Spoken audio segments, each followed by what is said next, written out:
మరియు యెహోవా వాక్కు నాకు ప్రత్యక్షమై ఈలాగు సెలవిచ్చెను. నరపుత్రుడా, తిరుగుబాటు చేయువారి మధ్య నీవు నివసించుచున్నావు.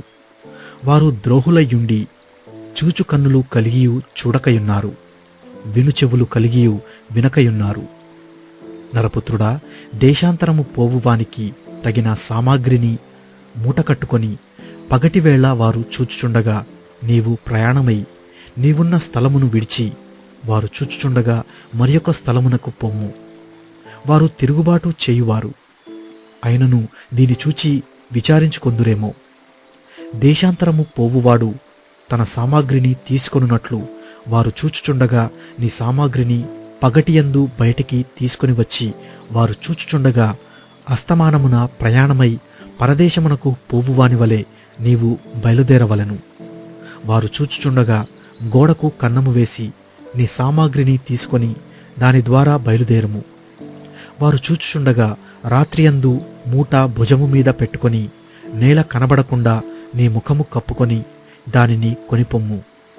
నేను ఇశ్రాయేలునకు నిన్ను సూచనగా నిర్ణయించితిని. ఆయన నాకాజ్ఞాపించినట్లు నేను చేసితిని.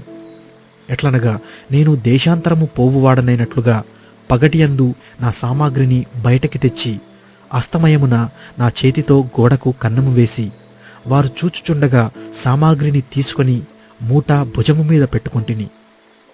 ఉదయమున యెహోవా వాక్కు నాకు ప్రత్యక్షమై ఈలాగు సెలవిచ్చెను. నరపుత్రుడా, నీవు చేయునదేమని తిరుగుబాటు చేయు ఇశ్రాయేలీయులు నిన్ను అడుగుదురు.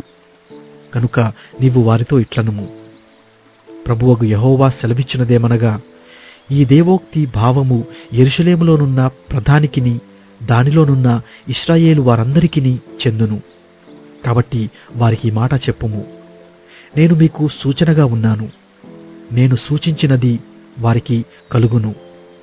వారు చెరలోనికి పోయి దేశాంతర నివాసులగుదురు. మరియు వారిలో ప్రధానుడగువాడు రాత్రియందు సామాగ్రిని భుజము మీద పెట్టుకొని తానే మోసుకొని పోవుటకై తన సామాగ్రిని బయటకి తెచ్చుకొనవలనని గోడకు కన్నము వేసి నేల చూడకుండా ముఖము కప్పుకొని పోవును. అతని పట్టుకొనుటకై నేను నా వలయొగ్గి వాని చిక్కించుకొని కల్దీయుల దేశమైన బబులోనునకు వాని తెప్పించెదను. అయితే ఆ స్థలమును చూడకయే అతడు అక్కడ చచ్చును. మరియు వారికి సహాయులై వచ్చిన వారందరినీ అతని దండువారందరినీ నేను నలుదిక్కులా చెదరగొట్టి కత్తి దూసి వారిని తరిమెదను. నేను వారిని అన్యజనులలో చెదరగొట్టి ఆయా దేశములలో వారిని వెళ్ళగొట్టిన తరువాత నేనే యెహోవానయ్యున్నానని వారు తెలుసుకొందురు. అయితే నేను యెహోవానయ్యున్నానని అన్యజనులు తెలుసుకొనున్నట్లు తాము చేరిన అన్యజనులలో తమ హేయకృత్యములన్నిటినీ వారు వివరించి తెలియజెప్పుటకై ఖడ్గము చేత కూలకుండను, క్షామమునకు చావకుండను, తెగులు తగులకుండను నేను వారిలో కొందరిని తప్పించెదను. మరియు యెహోవా వాక్కు నాకు ప్రత్యక్షమై ఈలాగు సెలవిచ్చెను. నరపుత్రుడా, వణకుచునే ఆహారము తిని తల్లడింపును చింతయు కలిగి నీళ్లు త్రాగి దేశములోని జనులకీలాగు ప్రకటించుము. యెరూషలేము నివాసులను గూర్చియు ఇశ్రాయేలు దేశమును గూర్చియు ప్రభువైన యెహోవా సెలవిచ్చునదేమనగా, దానిలో ఉన్న కాపురస్తులందరూ చేసిన బలాత్కారమును బట్టి దానిలోని సమస్తమును పాడైపోవును గనుక చింతతో వారు ఆహారము తిందురు, భయభ్రాంతితో నీళ్లు త్రాగుదురు. నేనే యెహోవానయ్యున్నానని మీరు తెలుసుకొనున్నట్లు కాపురపు పట్టణములు నిర్జనములుగా ఉండును, దేశమును పాడగును.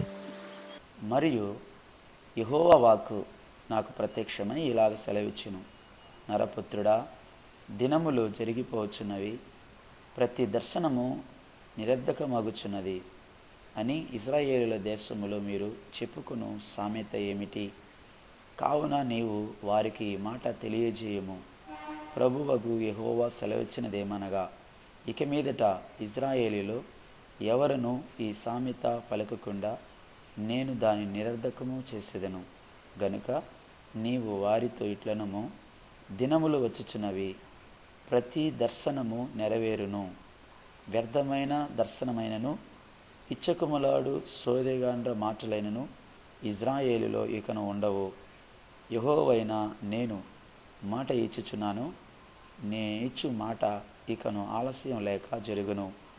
తిరుగుబాటు చేయువారులారా, మీ దినములలో నేను మాట ఇచ్చి దాన్ని నెరవేర్చెదను. ఇదే ప్రభువగు యెహోవా వాక్కు. మరలా యెహోవా వాక్కు నాకు ప్రత్యక్షమై ఇలాగ సెలవిచ్చెను. నరపుత్రుడా, వీనికి కనబడిన దర్శనము నెరవేరుటకు బహుదినములు జరగవలననియు, బహుకాలము జరిగిన తర్వాత కలుగు దానిని వీడు ప్రవచించుచున్నాడనియు ఇశ్రాయేలీయులు చెప్పుకొనుచున్నారు గదా. కాబట్టి నీవు వారితో ఇట్లనము, ఇకను ఆలస్యం లేక నేను చెప్పిన మాటలన్నీ జరుగును. నేను చెప్పిన మాట తప్పకుండా జరుగును. ఇదే యెహోవా వాక్కు.